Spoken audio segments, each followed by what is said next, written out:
قرآن میں اللہ نے ہم سے کچھ وعدے کیے ہیں۔ آئیے آج دیکھتے ہیں قرآن مجید میں اللہ نے ہم سے جو وعدے کیے ہیں ان کو ایک ایک کر کے دیکھتے ہیں۔ سب سے پہلا وعدہ جو ہے وہ توبہ کرنے پر معافی کا ہے۔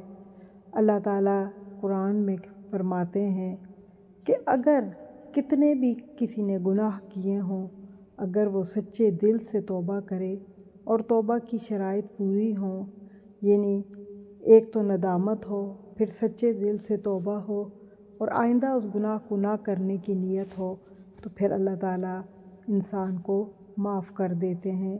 یہ اللہ کا وعدہ ہے۔ قرآن میں اللہ کا اپنے بندوں سے جو دوسرا وعدہ ہے وہ دعاؤں کی قبولیت کا وعدہ ہے، یعنی جب بندے اپنے رب سے دعائیں مانگتے ہیں یا کسی چیز کے لیے دعا کرتے ہیں تو اللہ تعالیٰ ان کی دعائیں سنتا ہے اور دعائیں قبول کرتا ہے۔ قرآن میں تیسرا وعدہ جو رب نے اپنے بندوں سے کیا ہے وہ شکر کرنے والے کو مزید انعامات دینے کا۔ جو بھی اللہ کا شکر ادا کرے گا، اللہ کی نعمتوں پر اس کا شکر گزار ہوگا، اللہ اسے مزید نوازیں گے۔ یہ اللہ کا وعدہ ہے۔ اللہ کا چوتھا وعدہ، آپ اللہ کو یاد کریں گے تو اللہ آپ کو یاد رکھے گا۔ یہ اللہ کا وعدہ ہے۔ اس لیے اللہ کو مت بھولیں، اللہ کا ذکر کرتے رہیں، اللہ سے اپنا تعلق بنا کے رکھیں۔ اگر آپ اللہ کو یاد کریں گے تو پھر اللہ آپ کو بھی مصیبتوں میں اور تکلیفوں میں یاد رکھے گا۔ اللہ کا پانچواں وعدہ، جو چلا گیا اللہ تعالیٰ اس سے بہتر دیں گے اگر اللہ کی خاطر اس پر صبر کریں گے۔ جو چلا گیا وہ بے شک بہتر تھا، لیکن اللہ تعالیٰ آپ کو بہترین نواز سے نوازیں گے، بس اللہ پر توکل کریں۔ اللہ کا چھٹا وعدہ، ایمان لانے والے لوگوں کا دشمنوں سے محفوظ رکھنے کا وعدہ۔ جو لوگ ایمان لائیں گے اور اللہ کی خاطر دین پر ثابت قدم رہیں گے تو اللہ تعالیٰ ایسے لوگوں کی حفاظت خود فرماتا ہے۔ اللہ کا ساتواں وعدہ، ہر مشکل کے ساتھ آسانی ہے۔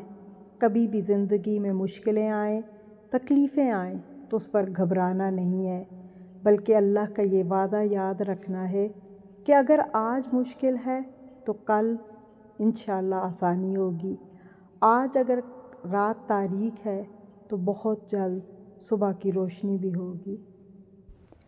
اللہ کا آٹھواں وعدہ، اللہ کسی جان پر اس کی طاقت سے زیادہ تکلیف نہیں ڈالتا، کسی کو اس کی طاقت سے بڑھ کر بوجھ نہیں ڈالتا۔ اگر آج آپ پہ کوئی تکلیف آئی ہے، کوئی آزمائش آئی ہے تو آپ یقین رکھیں کہ آپ اس کے اوپر پورا اتر سکتے ہیں اور آپ اس تکلیف کو سہ سکتے ہیں، کیونکہ اللہ نے قرآن میں یہ وعدہ کیا ہے کہ وہ کسی متنفس کو اس کی طاقت سے بڑھ کر نہیں آزماتا۔ اللہ کا نوواں وعدہ، اللہ صبر کرنے والوں کے ساتھ ہوتا ہے۔ جو بھی اللہ کے راستے میں اللہ کی خاطر کسی بھی مشکل پر، تکلیف پر صبر کرتے ہیں اور ثابت قدم رہتے ہیں تو اللہ تعالیٰ ایسے لوگوں کے ساتھ ہوتا ہے۔ اللہ کا 10واں وعدہ، اللہ کا وعدہ ہے کہ ہدایت کی راہ پر چلنے والوں کے لیے دنیا میں بھی اللہ ان کو بہترین نوازے گا اور آخرت میں تو اللہ تعالیٰ نے ان کے لیے جنتوں جیسی نعمتیں تیار کر رکھی ہیں جس میں نہریں بہتی ہوں گی۔ لیکن اللہ تعالیٰ ہدایت کی راہ پہ چلنے والوں کو دنیا میں بھی بہت کچھ چیزوں سے نوازتے ہیں۔ اللہ کا 11واں وعدہ، انصاف اور حسن سلوک کرنے والوں کے ساتھ محبت کا وعدہ۔ اللہ تعالیٰ محبت رکھتے ہیں محسنین سے اور عدل کرنے والوں سے، جو انصاف برتتے ہیں زندگی کے ہر معاملے میں اور اپنے والدین اور اپنے عزیز و اقربا اور دوسرے انسانوں کے ساتھ حسن سلوک سے پیش آتے ہیں، تو اللہ تعالیٰ ایسے لوگوں کو پسند کرتا ہے اور ان سے محبت کرتا ہے۔ اللہ کا 12واں وعدہ حق کی جستجو کرنے والوں کے لیے ہدایت کا وعدہ، کیونکہ ہدایت مانگنے سے ملتی ہے، طلب کرنے پہ ملتی ہے۔ جب ہدایت کے لیے تڑپ ہوگی، حق کے لیے جستجو ہوگی، تو پھر اللہ تعالیٰ کا وعدہ ہے کہ اللہ تعالیٰ ایسے لوگوں کو ہدایت بھی دیتا ہے اور حق کا راستہ بھی ان کو سلجھا دیتا ہے۔ اللہ توکل کرنے والوں کے کام سنوار دیتا ہے۔ جب انسان اللہ پہ توکل کر کے کسی کام کا عزم کر لیتا ہے تو پھر اللہ تعالیٰ اس کے بگڑے ہوئے کام بھی سنوار دیتا ہے۔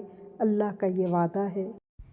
اللہ اپنی راہ پہ چلنے والوں کے لیے جنت کا وعدہ کرتے ہیں، جو بھی اس دنیا میں رہتے ہوئے اللہ کے حکم کے مطابق اپنی زندگی گزاریں گے اور اللہ کی راہ پر چلیں گے۔ اللہ کا ان کے لیے نعمتوں بھری جنتوں کا وعدہ ہے۔